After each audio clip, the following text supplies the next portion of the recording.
Qatar dengan tegas melarang kelompok LGBT buat masuk ke negara mereka.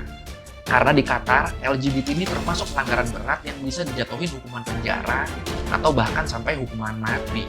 Jadi, kalau sampai ada LGBT yang maksain buat datang ke sana dan mereka nunjukin tindak tanduk mereka sebagai LGBT, ya siap-siap aja. Qatar secara terbuka memang melarang LGBT. Mereka bahkan memasukkan homoseksualitas dalam kategori kriminal dengan ancaman penjara hingga 3 tahun. Dan yang mau berangkat ke Qatar buat nonton juga, gue yakin gak banyak dari sini. Jadi sedih ya. Akhirnya ya isu-isu ini, isu perempuan dan LGBT ini dapat tentangan keras dari banyak pihak. Keputusan Qatar ini dianggap gak sesuai sama image yang pengen dibangun FIFA.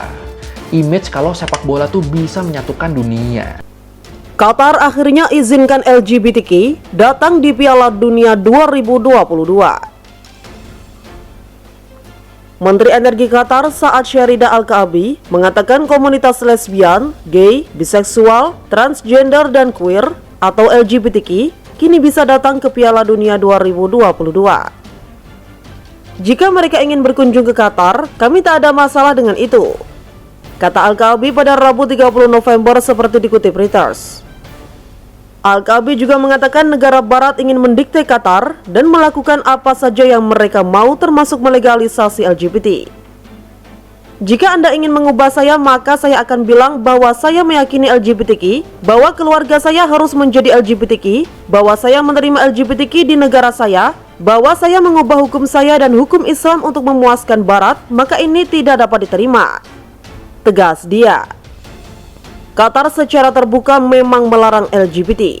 Mereka bahkan memasukkan homoseksualitas dalam kategori kriminal dengan ancaman penjara hingga 3 tahun.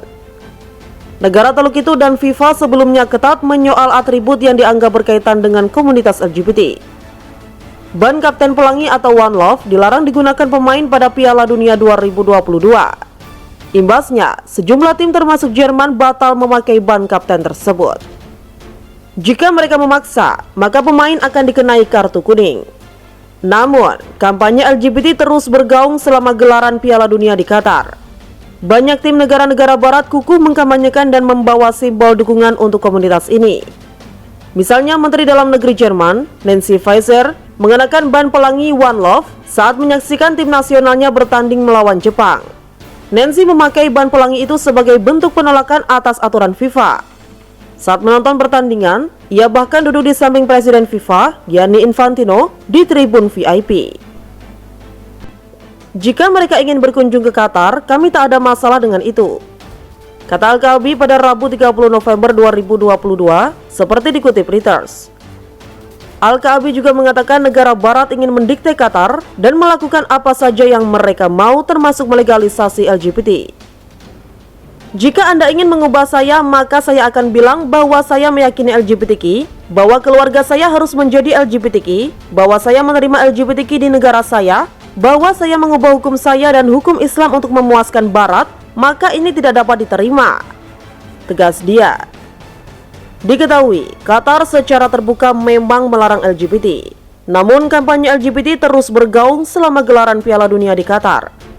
Banyak tim negara-negara barat kukuh mengkampanyekan dan membawa simbol dukungan untuk komunitas ini. Gus Miftah buka suara.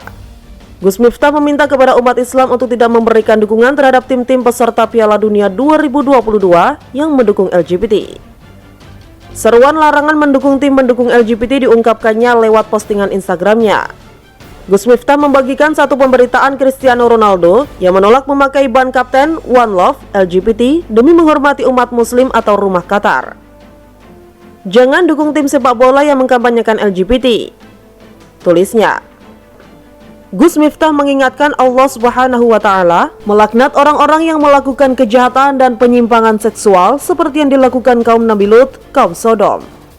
Sebagaimana dijelaskan dalam Al-Quran pada surat Hud ayat 82, kaum Sodom ditimpa azab yang begitu pedih dan mengerikan akibat perbuatan mereka yang senang berhubungan dengan sesama jenis atau homoseksual, tegasnya. Kisah kaum Sodom itu sangat jelas menggambarkan kemurkaan Allah Subhanahu wa Ta'ala pada orang-orang yang berbuat homoseksual, tukasnya.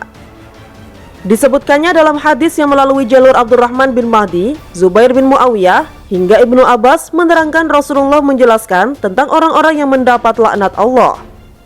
Mereka adalah orang-orang yang menyembelih bukan karena Allah, orang-orang yang mengubah batas tanah, orang yang menyesatkan orang buta dari jalanan. Dan sebanyak 3 kali dalam hadis itu disebutkan Allah melaknat orang yang melakukan perbuatan kaum Lut. Tulisnya,